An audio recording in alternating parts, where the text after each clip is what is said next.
Hi everyone, so my name's Max, I'm one of the directors at Link3 Recruitment. I'm Charlie Gatter, I'm also one of the directors here at Link3 Recruitment. So we just wanted to do a video for you today. Obviously, given the situation across the world at the moment, we haven't been able to have any students in for work experience like we usually would. Nothing's really been running as normal really, like everywhere else in the world. So we've had to adapt, do a lot of video calls, and do a lot of things, using the internet and different technology. So I wanted to give you a background, first of all, about the business, and in the future, maybe if you do come in for work experience, what are the things you would expect within the business, and I guess the different departments within the business as well. So I look after all of the secondary schools across Nottingham and across the East Midlands, and then I oversee all of the staff that work in Link3 Recruitment as well.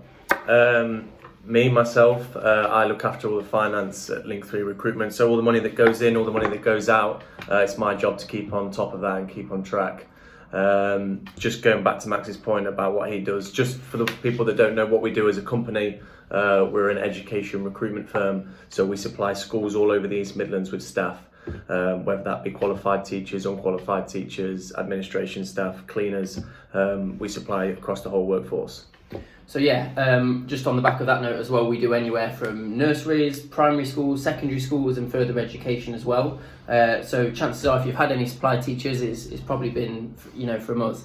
In terms of the expectations of coming in and doing work experience with us, we would offer you a chance to see the whole business really. So you'd probably do a day with finance with Charlie, a day with myself, maybe out on the road at meetings, meeting teachers that come in and have interviews here, maybe ringing people over the phone and arranging meetings that way as well.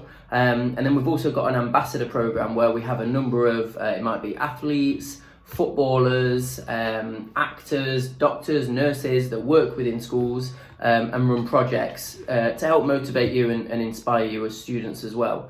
In terms of, you're probably thinking, how did we get into doing this? I never really thought recruitment would be something that I would work within, to be honest. It never really crossed my mind. But I studied sport, leisure and education at university. So I always had an interest in education. And obviously now, I'm working with schools day in, day out.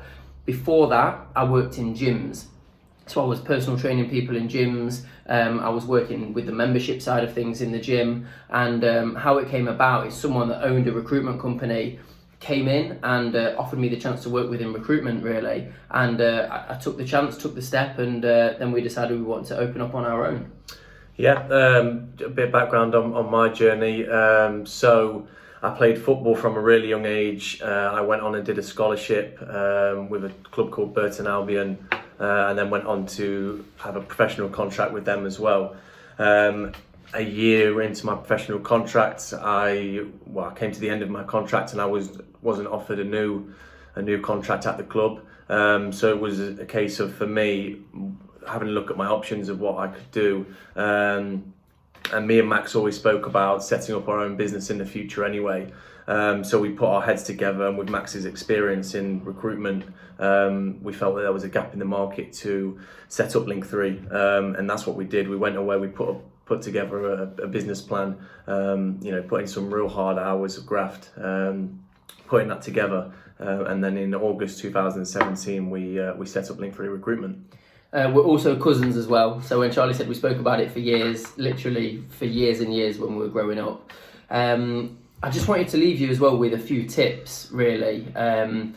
If you were going to go for an interview, if you're going on work experience, what tips would I give? First of all, if you're going for an interview, one of the most important things I think when I'm interviewing people is body language and eye contact. So always make sure you're giving the person interviewing you good eye contact.